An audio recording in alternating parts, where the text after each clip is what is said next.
kabar kalian? Semoga kalian selalu dalam keadaan baik dan sehat ya. Pada kesempatan kali ini bersama saya Ibu Retno Widati, kita akan belajar bersama-sama tentang sistem pencernaan yang terjadi di dalam tubuh manusia. Kalian penasaran organ pencernaan apa yang ada di tubuh kita dan bagaimana proses yang terjadi di dalamnya? Kita simak yang berikut. Sistem pencernaan pada manusia. Pengertian sistem pencernaan manusia. Sistem pencernaan manusia adalah serangkaian jaringan organ yang bekerja dalam pengolahan makanan menjadi energi bagi seluruh anggota tubuh. Proses pencernaan ada secara mekanik dan juga secara kimiawi.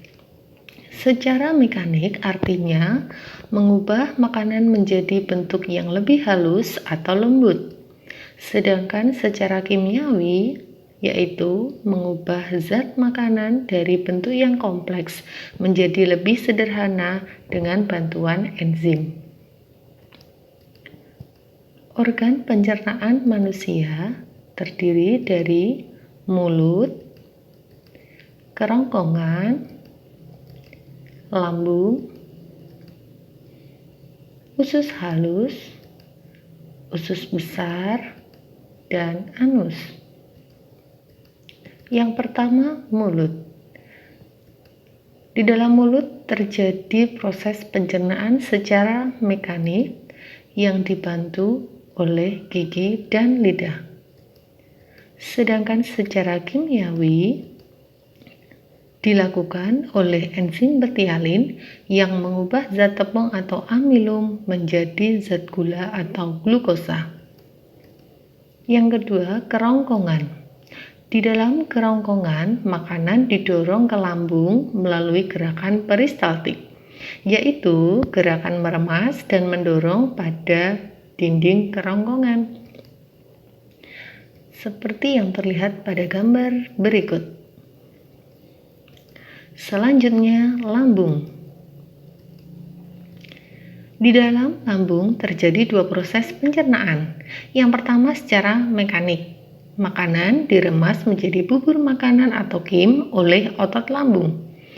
Yang kedua secara kimiawi. Makanan dicerna oleh getah lambung yang meliputi enzim pepsin mengubah protein menjadi pepton. Enzim renin mengubah protein susu menjadi kasein. Dan yang terakhir, asam klorida atau HCl, yaitu mengasamkan makanan dan membunuh kuman penyakit. Kemudian usus halus. Di dalam usus halus terjadi penyerapan sari-sari makanan. Usus halus terdiri dari 3 ruang, duodenum, jejunum, dan ileum.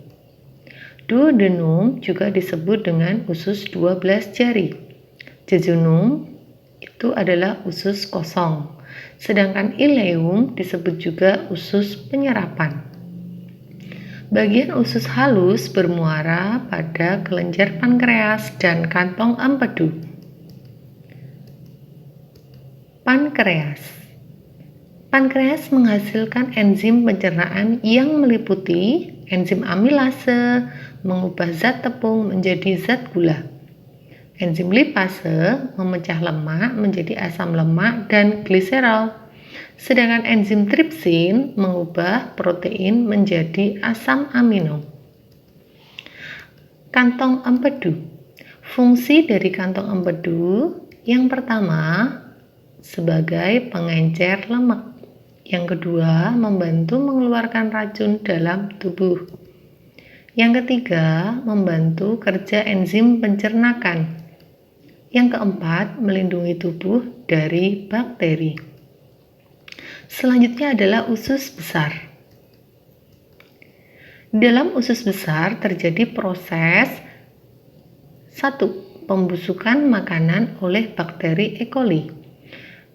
Dan yang kedua, terjadi penyerapan air dan mineral. Anus. Fungsi anus adalah sebagai tempat pengeluaran sisa-sisa makanan yang sudah tidak diperlukan lagi oleh tubuh. Jika kita tidak memelihara organ pencernaan kita dengan baik, maka akan terganggu organ pencernaan kita. Apa saja gangguan organ pencernaan? Yang pertama ada gastritis. Gastritis merupakan radang pada dinding lambung karena asam klorida atau HCl-nya terlalu tinggi. Ada juga penyakit wasir, yaitu pembengkakan atau pembesaran pembuluh darah di usus besar bagian akhir atau yang sering kita sebut dengan rektum. Juga terjadi pada daerah sekitar dubur atau anus. Diare merupakan penyakit organ pencernaan yang terjadi karena iritasi pada dinding usus besar sehingga menyebabkan terganggunya proses penyerapan air dan feses menjadi encer. Sembelit atau konstipasi adalah gangguan yang terjadi karena usus besar terlalu banyak menyerap air sehingga menyebabkan feses menjadi sangat keras. MAH yaitu timbulnya rasa perih, mual, dan kembung pada lambung karena tingginya kadar asam lambung yang terjadi karena pola makan tidak teratur. Sariawan terjadi karena pada rongga lidah atau rongga mulut kekurangan vitamin C. Bagaimana cara menjaga kesehatan organ pencernaan kita? Yang pertama, makan secara teratur. Yang kedua, kita harus banyak mengkonsumsi air putih minimal 2 liter per hari. Yang ketiga, mengkonsumsi makanan yang bergizi dan banyak mengandung serat. Yang keempat, kita harus rajin berolahraga. Terima kasih.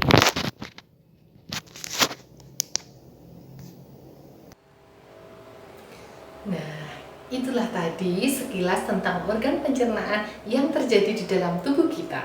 Bagaimana? Mudah bukan? Tetap semangat belajar dan jangan lupa patuhi protokol kesehatan yang dianjurkan oleh pemerintah. Dengan pertama, cuci tangan kalian dengan sabun di air yang mengalir. Yang kedua, kalian harus memakai masker jika akan keluar rumah. Dan yang terakhir, jagalah jarak minimal 1 meter jika kalian akan berkerumun. Terima kasih dan sampai jumpa lagi.